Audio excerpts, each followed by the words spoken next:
Hi ನಮಸ್ತೆ friends, Vilasini hobbies ಚಾನಲ್ಗೆ ಸ್ವಾಗತ. ನಾವೇನಾದರೂ ಟೇಲರ್ ಆದರೆ ನಾವು ಚಿಕ್ಕದಾಗಿ ಸ್ಟಾರ್ಟ್ ಮಾಡಿದ್ದೀವಿ ಅಂದರೆ ನಾವು ಕೆಲವೊಂದು ಟಿಪ್ಸನ್ನು ಫಾಲೋ ಮಾಡಬೇಕಾಗತ್ತೆ. ಅಂದರೆ ನಾವು ಬೇರೆಯವ್ರದ್ದು ಬಟ್ಟೆ ತೊಗೋತೀವಿ, ಅವರಿಗೆ ಸರಿಯಾಗಿ ಅಳತೆ, ಸ್ಟಿಚಿಂಗು, ಫಿಟ್ಟಿಂಗ್ ಎಲ್ಲ ಕರೆಕ್ಟಾಗಿ ಬರಬೇಕಲ್ವ. ಆವಾಗ ನಾವು ಕೆಲವೊಂದು ಟಿಪ್ಸನ್ನು ನಾವು ಫಾಲೋ ಮಾಡಲೇಬೇಕು. ಓಕೆನಾ. ನಾವು ಒಳ್ಳೆ ಟೇಲರ್ ಆಗಬೇಕು, ನಾವು ಕೊನೆ ತನಕ ಟೇಲರ್ ಆಗೇ ಇರಬೇಕು. ಕಸ್ಟಮರ್ ನಮ್ಮನ್ನು ಹುಡುಕ್ತಾ ಬರಬೇಕು ಅಂದರೆ ಈ ಟಿಪ್ಸನ್ನು ಫಾಲೋ ಮಾಡಿ. ನಾನು ಇವತ್ತಿನ ವಿಡಿಯೋದಲ್ಲಿ ಕೆಲವೊಂದು ಟಿಪ್ಸ್ ಕೊಡ್ತೀನಿ. ಓಕೆನಾ. ನಾನಿಲ್ಲಿ ಒಂದು ಬ್ಲೌಸನ್ನು ಕಟ್ ಮಾಡಿದ್ದೀನಿ ನೋಡಿ. ಗುಂಡು ಪಿನ್ನು ಕೂಡ ಇಟ್ಕೊಂಡಿದ್ದೀನಿ ಅಲ್ವಾ, ನನ್ನ ಮಷಿನ್ ಹತ್ರನೇ ಇರುತ್ತೆ. ನೀವು ಇದನ್ನು ತಂದ್ಕೊಳ್ಳೇಬೇಕು, ಗುಂಡು ಪಿನ್ನನ್ನು. ಅದೇ ನೀವು ಟಾಚಿನೇ ತಂದ್ಕೊಂಡ್ರೆ ಅದು ಏನಾಗುತ್ತೆ, ತುಕ್ಕು ಹಿಡಿಯುತ್ತೆ. ಅದೇ ಗುಂಡು ಪಿನ್ ಆಗಿಬಿಟ್ರೆ ತುಕ್ಕು ಹಿಡಿಯೋ ಚಾನ್ಸ್ ಇರಲ್ಲ, ಚೆನ್ನಾಗಿರುತ್ತೆ. ಮಷಿನ್ ಹತ್ತಿರ ಇಟ್ಕೊಬಿಟ್ರೆ ಇದು ಒಂದು 10 ಗುಂಡು ಪಿನ್ ಇದ್ದರೆ ಸಾಕು. ಓಕೆನಾ. ಹಾಗೆ ನಾವು ಒಂದು ಬ್ಲೌಸನ್ನು ಕಟ್ಟಿಂಗ್ ಮಾಡಿದ್ದೀನಿ ಅಲ್ವಾ, ಬ್ಲೌಸನ್ನು ಸ್ಟಿಚಿಂಗ್ ಮಾಡ್ತೀವಿ ಅಂದರೆ ನಾವೊಂದು ಲೈನಿಂಗ್ ಹಾಕಿ ಸ್ಟಿಚ್ ಮಾಡೋದು ಬಂತು ಅಂದಾಗ ನಾವು ಲೈನಿಂಗ್ ಬಟ್ಟೆಯನ್ನು ಕರೆಕ್ಟಾಗಿ ಅಳತೆ ಇಟ್ಟು ಕಟ್ ಮಾಡ್ತೀವಿ. ಅದೇ ಅಳತೆಗೆ ಬ್ಲೌಸ್ ಬಟ್ಟೆ ಇಡ್ತೀವಿ ಅಲ್ವಾ, ಆ ಬಟ್ಟೆನೂ ಕೂಡ ಅದೇ ಅಳತೆಗೆ ಇಡಬಾರ್ದು. ಯಾಕೆ ಅಂದರೆ 1 ಇಂಚು ಹೊರಗಡೆ ಬಟ್ಟೆ ಬಿಟ್ಟು ನೀವು ಕಟ್ಟಿಂಗ್ ಮಾಡಬೇಕು. ಓಕೆನಾ. ಇದನ್ನು ನೀವು ಅನುಸರಿಸಲೇಬೇಕು. ಅದು ಯಾವುದೇ ರೀತಿಯ ಬಟ್ಟೆ ಆಗಿರ್ಬೋದು, ಕಾಟನ್ ಬಟ್ಟೆ ಆಗಿರ್ಬೋದು, ಹಾಗೆ ಸಿಂಥೆಟಿಕ್ ಬಟ್ಟೆ ಆಗಿರ್ಬೋದು, ಯಾವುದೇ ಆಗಿರಲಿ. ನಾನಿಲ್ಲಿ ಸ್ಟಿಚಿಂಗ್ ಮಾಡ್ತಾ ಇರೋದು ನೋಡಿ ಸಿಂಥೆಟಿಕ್ ಬಟ್ಟೆ. ಇದು ಜಾರಿ ಹೋಗ್ತಾ ಇದೆ. ಹಾಗೆ ಇದ್ರದ್ದು ದಾರ ಎಲ್ಲ ಎಳ್ಕೊಳ್ಳೋ ಚಾನ್ಸು ಇರುತ್ತೆ ಕೆಲವೊಂದು ಬಟ್ಟೆಲಿ. ಅದಕ್ಕೆ ನಾವು 1 ಇಂಚು ಹೊರಗಡೆ ಬಟ್ಟೆ ಬಿಟ್ಟು ನಾವು ಕಟ್ಟಿಂಗ್ ಮಾಡಬೇಕು. ಅಳತೆ ಅಂದರೆ ನಮಗೆ ಲೈನಿಂಗ್ ಬಟ್ಟೆ ಅಳತೆ ಪ್ರಕಾರ ಇರುತ್ತೆ ಅಲ್ವಾ. ಹಾಗಾಗಿ ಕೆಲವೊಂದು ಬಟ್ಟೆ ಏನಾಗುತ್ತೆ ಗೊತ್ತಾ, ನಾವು ಅಷ್ಟೇ ಅಳತೆಗೆ, ಲೈನಿಂಗ್ ಅಳತೆಗೆ ನಾವು ಕಟ್ಟಿಂಗ್ ಮಾಡ್ಕೊಬಿಟ್ರೆ ನಮಗೆ ರೆಡಿಯಾಗೋ ಬ್ಲೌಸಿನ ಬಟ್ಟೆ, ಎಳೆ, ದಾರ ಎಲ್ಲ ಬಿಟ್ಟು ಹೋಗುತ್ತೆ. ಆವಾಗ ನಮಗಲ್ಲಿ ಅಳತೆ ಪೂರ್ತಿ ತಪ್ಪೋಗ್ಬಿಡತ್ತೆ. ಓಕೆನಾ. ಬ್ಲೌಸು ಫೇಲ್ ಆಗಿಬಿಡತ್ತೆ. ಎಷ್ಟೋ ಮಂದಿ ಸ್ಟಾರ್ಟಿಂಗಲ್ಲಿ ಟೇಲ್ರಿಂಗ್ ಮಾಡುವವರು ಇದೇ ತಪ್ಪನ್ನು ಮಾಡ್ತಾರೆ. ಅಳತೆ ಬಟ್ಟೆ, ಲೈನಿಂಗ್ ಬಟ್ಟೆ ಎಷ್ಟಿದೆ ಅಷ್ಟೇ ಕಟ್ ಮಾಡಿ ಇಟ್ಕೊಳ್ಳೋದು. ಆ ಥರ ಯಾವತ್ತೂ ಮಾಡಬೇಡಿ ಪ್ಲೀಸ್. ನೀವು ಈಗ ಸ್ಟಾರ್ಟಿಂಗ್ ಮಾಡ್ತಾಯಿದ್ದೀರಿ, ಟೇಲ್ರಿಂಗ್ ಮಾಡ್ತಾಯಿದ್ದೀರಿ ಅಲ್ವಾ, ಕರೆಕ್ಟಾಗಿ ನೀಟಾಗಿ ಸ್ಟಿಚ್ ಮಾಡಬೇಕಾಗತ್ತೆ. ಇದನ್ನು ನಾವು ತಲೆಯಲ್ಲಿ ಇಟ್ಕೊಳ್ಳೇಬೇಕು. 1 ಇಂಚು ಹೊರಗಡೆ ಬಿಟ್ಬಿಡಿ, ಯಾವುದೇ ಬಟ್ಟೆ ಆದರೂ ಓಕೆನಾ. ಹಾಗೆ ನಾವು ಗುಂಡು ಪಿನ್ನನ್ನು ಯೂಸ್ ಮಾಡಬೇಕು. ಈ ರೀತಿ ಎಲ್ಲ ಕಡೆ ಒಂದೊಂದು ಗುಂಡು ಪಿನ್ ಹಾಕಿಬಿಟ್ರೆ ಜಾರ್ಕೊಳ್ಳೋ ಚಾನ್ಸೇ ಇರಲ್ಲ. ನಮ್ಗೆ ಅಳತೆ, ಬ್ಲೌಸಿನ ಅಳತೆದು ಸ್ಟಿಚಿಂಗ್ ರೆಡಿ ಆಗಿಬಿಡತ್ತೆ. ಅಂದರೆ ನಮ್ಗೆ ಲೈನಿಂಗು ಅಳತೆ ಇರುತ್ತೆ ಅಲ್ವಾ, ಅದು ರೆಡಿ ಆಗಿಬಿಡತ್ತೆ. ಅದ್ರ ಜೊತೆ ನಮಗೆ ಅಳತೆ ಬ್ಲೌಸೊಂದು ಬಟ್ಟೆನೂ ಬಂದು ಸೇರಿಕೊಂಡು ಬ್ಲೌಸು ಸ್ಟಿಚಿಂಗ್ ಮಾಡಲಿಕ್ಕೆ ಅನುಕೂಲ ಆಗುತ್ತೆ. ಓಕೆನಾ. ಎಲ್ಲೂ ರಿಂಕಲ್ಸು ಬರಲ್ಲ, ಅಳತೆನೂ ತಪ್ಪಲ್ಲ. ಇದನ್ನು ನೀವು ಫಾಲೋ ಮಾಡಬೇಕು. ಹಾಗೆ ನೀವೇನು ಮಾಡಬೇಕು, ನೀವು ಈಗ ಟೇಲರು ಸ್ಟಿಚಿಂಗ್ ಮಾಡ್ತಾ ಇದ್ದೀರಿ, ಸ್ಟಾರ್ಟಿಂಗಲ್ಲಿ ಇದ್ದೀರಿ ಅಂದರೆ ಕಸ್ಟಮರು ನಮ್ಮನ್ನು ಹುಡುಕ್ತಾ ಬರಬೇಕು, ನಾವು ಇದರಲ್ಲೇ ಮುಂದೆ ಬರಬೇಕು. ಕೆಲವೊಬ್ಬರಿಗೆ ಏನಾಗುತ್ತೆ ಗೊತ್ತಾ, ಟೇಲರಿಂಗಿಂದನೇ ಹೆಣ್ಮಕ್ಳು ದುಡಿಲೇಬೇಕಾಗತ್ತೆ. ಪರಿಸ್ಥಿತಿ ಹಾಗೇ ಇರುತ್ತೆ, ಎಲ್ರದ್ದು ಒಂದೇ ರೀತಿ ಇರಲ್ಲ.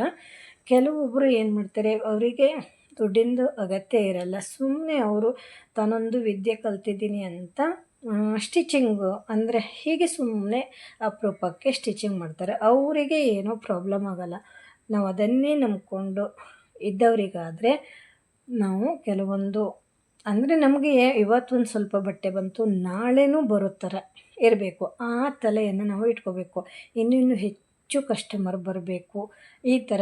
ಹಾಗೆ ನಿಮಗೆ ಕಸ್ಟಮರ್ ಜಾಸ್ತಿ ಆಗ್ತಾ ಬಂದರು ಅಂದರೆ ನೀವು ಏನು ಮಾಡಬೇಕು, ನಿಮಗೆ ಟೈಮ್ ಇಲ್ಲ ಆ ರೀತಿ ಹೇಳಲಿಕ್ಕೆ ಹೋಗಬೇಡಿ. ಓಕೆನಾ. ತೊಗೋಬೇಕು. ಅವ್ರದ್ದು ಒಂದು ಬ್ಲೌಸಿಗೆ 1 ವಾರ ಹೀಗೆ ನೀವು ಟೈಮ್ ಇಟ್ಕೊಂಡು ಸ್ಟಿಚಿಂಗ್ ಮಾಡಿ ಕೊಡ್ಬೋದು. ನಿಮ್ಗೆ ಆದರೆ ಒಂದು 4 ದಿನದಲ್ಲಿ ಸ್ಟಿಚಿಂಗ್ ಮಾಡಿಯೂ ಕೂಡ ಕೊಡ್ಬೋದು.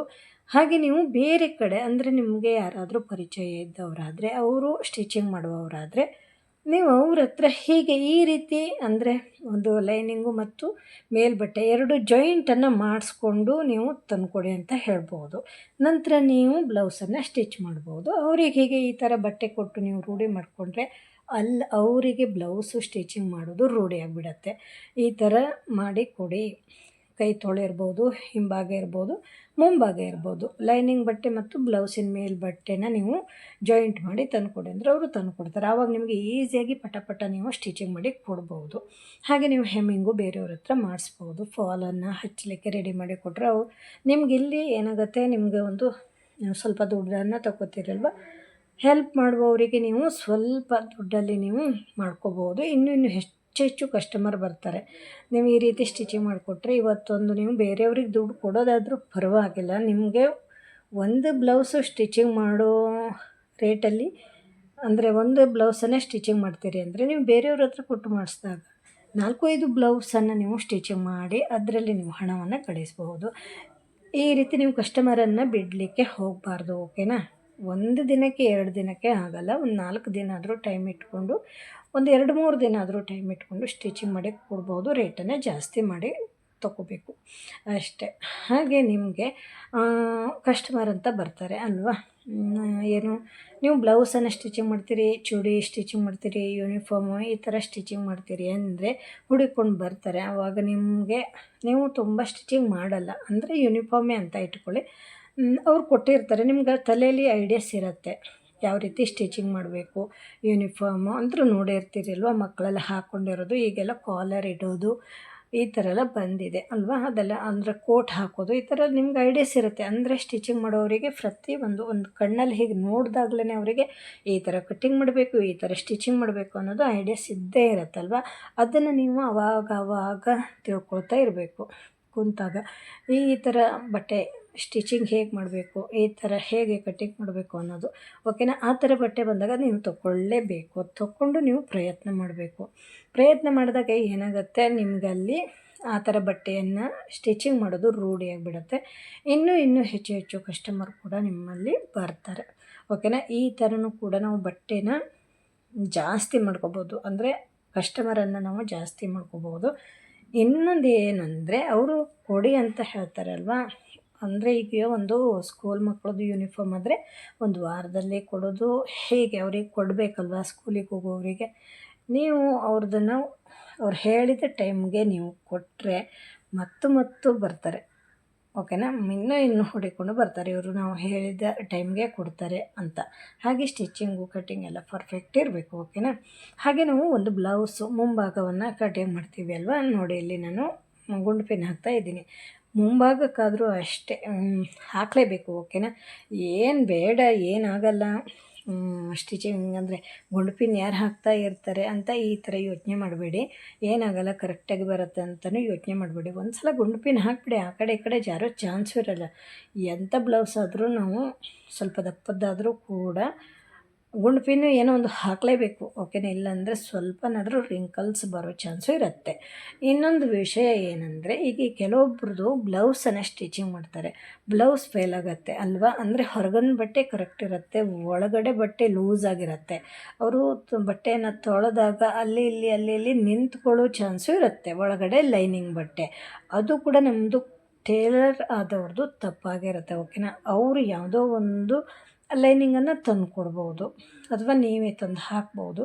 ಕೆಲವೊಂದು ಲೈನಿಂಗ್ ಬಟ್ಟೆನ ನಾವು ತೊಳಿಬೇಕು ಅಂತಲೇ ಇಲ್ಲ, ಐರನ್ ಮಾಡಬೇಕಂತಲೇ ಇಲ್ಲ. ಅದು ಸ್ಟಿಚಿಂಗ್ ಮಾಡಿದ ನಂತರ ಬ್ಲೌಸನ್ನು ತೊಳೆದ್ರೂ ಕೂಡ ಅದು ಎಷ್ಟಿದೆ ಅಷ್ಟೇ ಇರುತ್ತೆ.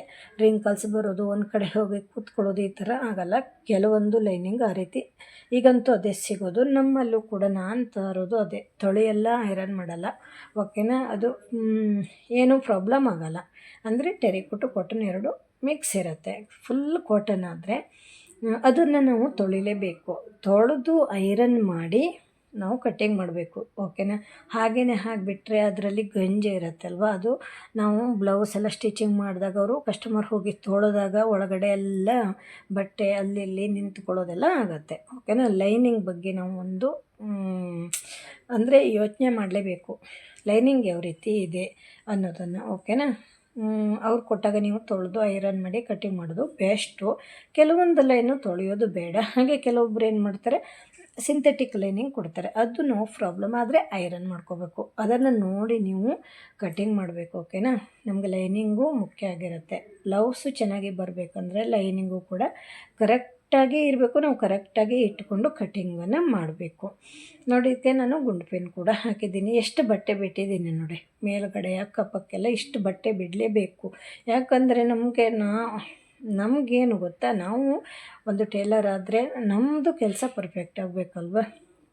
ನಾವು ಬಟ್ಟೆ ಸುಮ್ಮನೆ ವೇಸ್ಟ್ ಆಗ್ತದೆ ಆ ಥರ ಯೋಚನೆ ಮಾಡಬಾರ್ದು. ನಮ್ಮದು ತಪ್ಪಿರಬಾರ್ದು. ನಾವೊಂದು ಕಸ್ಟಮರಿಗೆ ಬ್ಲೌಸ್ ಕೊಡುವಾಗ ಕರೆಕ್ಟಾಗಿ ಇರಬೇಕು ಅಲ್ವಾ. ಹಾಗಾಗಿ ನಾವು ಕರೆಕ್ಟಾಗಿ ಮಾಡಬೇಕು. ಸ್ವಲ್ಪ ಚಿಕ್ಕ ಬಟ್ಟೆ ಇದೆ ಅಂದರೂ ಕೂಡ ಕೈ ತೊಳೆ ಈ ಥರ ಸಣ್ಣ ಬರುತ್ತೆ, ಅಲ್ಲಿ ಜಾಯಿಂಟ್ ಕೊಡ್ಬೋದು ಅಲ್ವಾ. ಅದನ್ನು ಯೋಚನೆ ಮಾಡಬಾರ್ದು. ನಮ್ಮ ಕೆಲಸ ನಾವು ಮಾಡೋ ಕೆಲಸ ಪರ್ಫೆಕ್ಟಾಗಿ ಇರಬೇಕು. ಈ ಥರ ನಾನು ಗುಂಡು ಪಿನ್ನನ್ನು ಹಾಕೋತೀನಿ, ಓಕೆನಾ. ಕೈ ತೊಳೆದ್ರೂ ಅಷ್ಟೇ ಸ್ವಲ್ಪ ಜಾಸ್ತಿ ಇಟ್ಕೋತೀನಿ. ಕೈ ತೊಳೆಗೂ ಅಷ್ಟೇ ಗುಂಡು ಪಿನ್ನನ್ನು ಯೂಸ್ ಮಾಡಬೇಕು. ಕೆಲವೊಂದು ಸಲ ಕೈ ತೊಳೆಗೂ ಜಾರ್ಕೊಳ್ಳೋ ಚಾನ್ಸು ಇರುತ್ತೆ, ಮುದ್ದೆ ಆಗೋ ಚಾನ್ಸು ಇರುತ್ತೆ. ಅಂದರೆ ಲೈನಿಂಗ್ ಕರೆಕ್ಟ್ ಇರುತ್ತೆ, ಹೊರಗಡೆ ಬಟ್ಟೆ ಸ್ವಲ್ಪ ಏನೋ ಒಂದು ಆಗ್ಬೋದು ಅಂತ, ಓಕೆನಾ. ಈ ಥರ ಆಯ್ತಲ್ವ. ಹಾಗೆ ನಾವು ಬ್ಲೌಸಿಗೆ ಟಕ್ಸನ್ನು ನಾವು ಮಾಡ್ತೀವಿ ಅಲ್ವಾ. ಅದನ್ನು ಅಳತೆ ಇಟ್ಟು ಮಾಡಿ ಮಾರ್ಕ್ ಮಾಡ್ಕೋತೀವಿ ಅಲ್ವಾ. ಅದು ಕೂಡ ಪರ್ಫೆಕ್ಟಾಗಿ ನಾವು ಸ್ಟಿಚಿಂಗ್ ಮಾಡಬೇಕು. ಅದನ್ನು ನಾವು ಸ್ಟಿಚ್ ಮಾಡುವಾಗ ಹೊರಗಡೆ ಬಟ್ಟೆಯನ್ನು ಬಿಡೋದು, ಅಂದರೆ ಹೊರಗಡೆ ಬಟ್ಟೆ ಬಿಡೋದು, ಲೈನಿಂಗ್ ಬಟ್ಟೆಗಷ್ಟೇ ಟಕ್ಸನ್ನು ಸ್ಟಿಚ್ ಮಾಡೋದು, ಈ ಥರನೂ ತಪ್ಪು ನಡೆಯುತ್ತೆ. ನಾವು ಸ್ಟಿಚಿಂಗಲ್ಲಿ ಅದು ಬಿಟ್ಕೊಂಡು ಬಿಡುತ್ತೆ, ಟಕ್ಸು ಸರಿ ಬರೋಲ್ಲ. ಅದನ್ನು ನಾವು ಪರ್ಫೆಕ್ಟಾಗಿ ನೋಡ್ಕೋಬೇಕು. ಅದೇ ರೀತಿ ನಾವು ಹೊರಗಡೆ ಬಟ್ಟೆ ಒಳಗಡೆ ಬಟ್ಟೆ ಎರಡೂ ಸೇರಿ ಟಕ್ಸನ್ನು ಕೊಡಬೇಕು. ಆ ಥರ ಮಾಡಿದಾಗ ಬ್ಲೌಸು ಪರ್ಫೆಕ್ಟಾಗಿ ಕೂತ್ಕೊಳ್ಳುತ್ತೆ ಅಲ್ವಾ.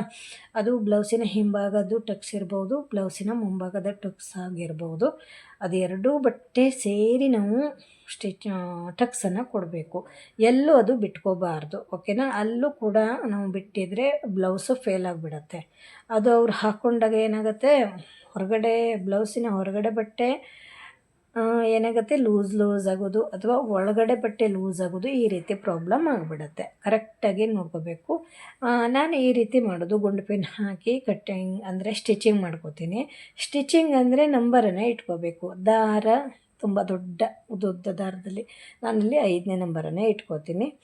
ಅದು ನಂತರ ನಾನು ಕಟ್ ಮಾಡ್ತೀನಿ. ಸೈಡೆಲ್ಲ ಬಂದಿರೋದನ್ನು ಕಟ್ ಮಾಡಿ ಇಟ್ಕೋತೀನಿ. ನಂತರ ನಂಗೆ ಸ್ಟಿಚಿಂಗಿಗೆ ಹೆಲ್ಪ್ ಅಂದರೆ ಏನಾಗುತ್ತೆ, ಸ್ಟಿಚಿಂಗು ಚೆನ್ನಾಗಿ ಮಾಡ್ಬೋದು, ಬೇಗ ನಾವು ಮಾಡ್ಕೋಬೋದು, ಓಕೆನಾ. ಈ ಥರ ಕೆಲವೊಂದು ರೂಲ್ಸನ್ನು ನಾವು ಫಾಲೋ ಮಾಡಲೇಬೇಕು. ಹಾಗೆ ಮಷೀನ್ ಆದರೂ ಅಷ್ಟೇ, ಮಷೀನು ಕೂಡ ಕರೆಕ್ಟಾಗಿ ಇಟ್ಕೋಬೇಕು. ಹಾಗೆ ಕೆಲವೊಂದು ಸಲ ನಮಗೆ ಈ ರೇಷ್ಮೆ ಬಟ್ಟೆ ಈ ಥರ ಎಲ್ಲ ಬಂದಿರುತ್ತೆ ಅಲ್ವಾ. ಅಂತಹ ಬಟ್ಟೆ ಬಂದಾಗಲೂ ತುಂಬ ಕಾಳಜಿಯಿಂದ ನಾವು ಕಟ್ಟಿಂಗು ಸ್ಟಿಚಿಂಗು ಮಾಡಬೇಕು. ಅಂದರೆ ತುಂಬ ಕಾಸ್ಟ್ಲಿದಾಗಿರುತ್ತೆ.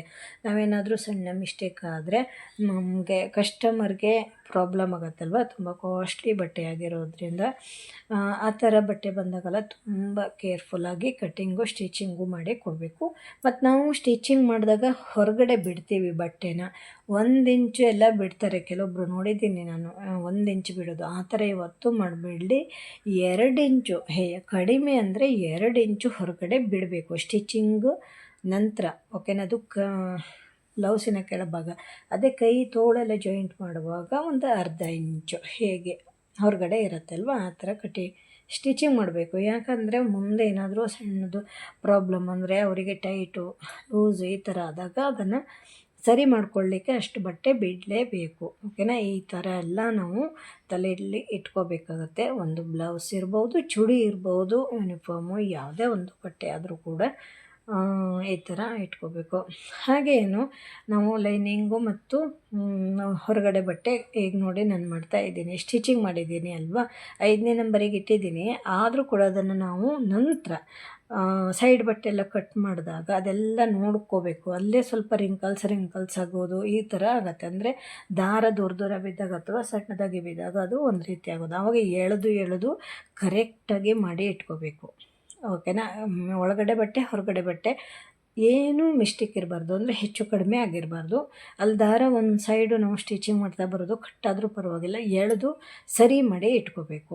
ಆ ಥರ ಮಾಡ್ಕೋಬೇಕು. ಒಂದು ಸಲ ಈ ಥರ ರೆಡಿ ಮಾಡಿ ನಾವು ಸ್ಟಿಚಿಂಗಿಗೆ ಕೂತ್ಕೊಬಿಟ್ರೆ ಪರ್ಫೆಕ್ಟ್ ಬ್ಲೌಸನ್ನು ನಾವು ಸ್ಟಿಚಿಂಗ್ ಮಾಡ್ಬೋದು. ಕಸ್ಟಮರ್ ಅಂತೂ ನಮ್ಮನ್ನು ಹುಡ್ಕೊಂಡು ಬಂದೇ ಬರ್ತಾರೆ. ನಾವು ತುಂಬ ಬಟ್ಟೆ ಸ್ಟಿಚ್ ಮಾಡಿ ಕೊಡ್ಬೋದು, ಕೈ ತುಂಬ ದುಡ್ಡನ್ನು ನಾವು ಸಂಪಾದಿಸ್ಬೋದು. ಓಕೆನಾ. ನಾನಂತೂ ಇದೇ ರೀತಿ ಮಾಡಿರೋದು, ತುಂಬ ಕಸ್ಟಮರು ಮಾಡ್ಕೊಂಡಿದ್ದೀನಿ. ಆದರೆ ಈಗ ನಾನು ತುಂಬ ಸ್ಟಿಚಿಂಗ್ ಮಾಡಲ್ಲ. ಓಕೆನಾ. ಅಂದರೆ ಮೊದಲು ನಾನು ತುಂಬಾ ವರ್ಕ್ ಮಾಡ್ತಿದ್ದೆ. ಈಗ ನನಗೆ ಟೈಮು ಸಿಗೋಲ್ಲ. ಒಂದು 4-5 ಮಂದಿ ಕಸ್ಟಮರ ಇದ್ದಾರೆ, ಆವಾಗ ಕೊಡ್ತಾರೆ, ಸ್ಟಿಚಿಂಗ್ ಮಾಡ್ತೀನಿ. Thank you. ನನ್ನ ವಿಡಿಯೋ ನೋಡಿದೆ ಎಲ್ರಿಗೂ ತುಂಬ ಹೃದಯದ ಧನ್ಯವಾದಗಳು.